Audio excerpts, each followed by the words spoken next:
Months prior to the attack on the Makota rebel base, the Empire was at a crossroads. It hadn't been long since the destruction of the Death Star, and with that victory, not only did it come at the cost of the embarrassment of the Empire, but it sent out a signal to other worlds and to other factions. The Empire could be made to bleed. We've covered a lot on this channel on how Vader was constantly berated and embarrassed by Palpatine on how could he let this happen. As I said, months prior to the Hope Dies comic series, Admiral Ozzel and General Veers met with Vader on top of his castle. For Vader, it was nothing more than excuses. The only thing that the admirals were presenting is a way to get out of this situation, but alas, there was none. Ozzel informed Vader that the destruction of the Death Star had given everyone hope. Hope for resistance. Any attempt that they made to secure resources was now being halted. At worst, they were being defeated and thwarted. The rebels had become a huge nuisance at this point, a nuisance that the Empire could not deter. They were everywhere and nowhere at the same time. Admiral Ozzel went on to propose to Darth Vader that they use their fleet. A bombardment, world by world, could deter these rebels, or at the very least, Vader could present to them his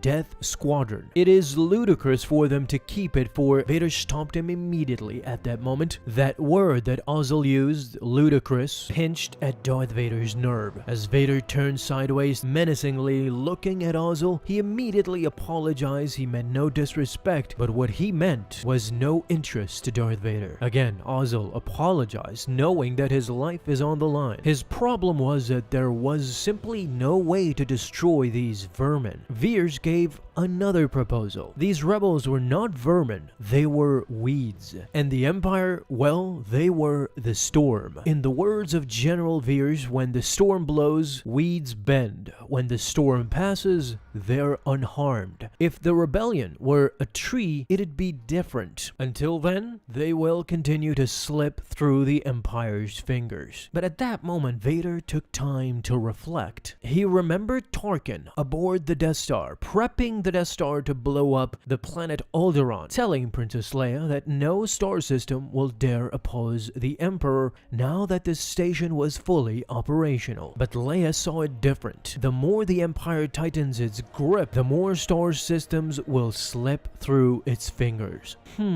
Vader suddenly had a plan. General Veers had an interesting point, and now this is how they will proceed. These plans would eventually lead Darth Vader to the planet Shutorun, where Queen Trios ruled with the support of the Empire and especially Darth Vader. Adorned in her royal garb, she asked about what was next in her schedule. They informed her that it was nothing more than a regular meeting with an Imperial official, but alas, it was no regular meeting, as Darth Vader walked in and Queen Trios realized who this Imperial official really was. Upon seeing Vader alone, the thought of her getting killed immediately went through her mind. Thinking that she had done something wrong, she pleaded with Vader and simultaneously ordered her guards to lower their weapons. Vader's visit was too much to bear. She calmed down and asked Vader how can she help him. The reason for Vader's visit was because the Empire required the Shutorun specialists in order to mine the ruins of Jeddah. Of course, answered Queen Trios, and then Vader went on to inform her that she will supply the rebels with information sufficient enough to entirely sabotage the efforts. This way, Queen Trios would show the rebels her cunning against the Empire and that she is with them and not loyal to the Empire. Afterwards, Vader even informed her to infiltrate the rebellion. The rebels are looking to construct a fleet of their own, and she will help them to achieve that, which, as we covered in yesterday's video, this will lead to the faulty design of the rebellion's fleet and how Vader was able to corner the rebels once and for all. The meticulous plan of Vader was perfect. Once the entire fleet is in one place and their entire machinery not working because Queen Trios will sabotage them, the Empire will show their entire might upon the rebels and destroy its fleet, together with their leaders. The horrors of Vader went further. Vader reminded Queen Trios of his gift a piece of Alderaan after it was blown up. Vader told the Queen that if she doesn't comply with the Empire's wishes, what will happen to Shutorun will make Alderaan's fate seem like a pleasant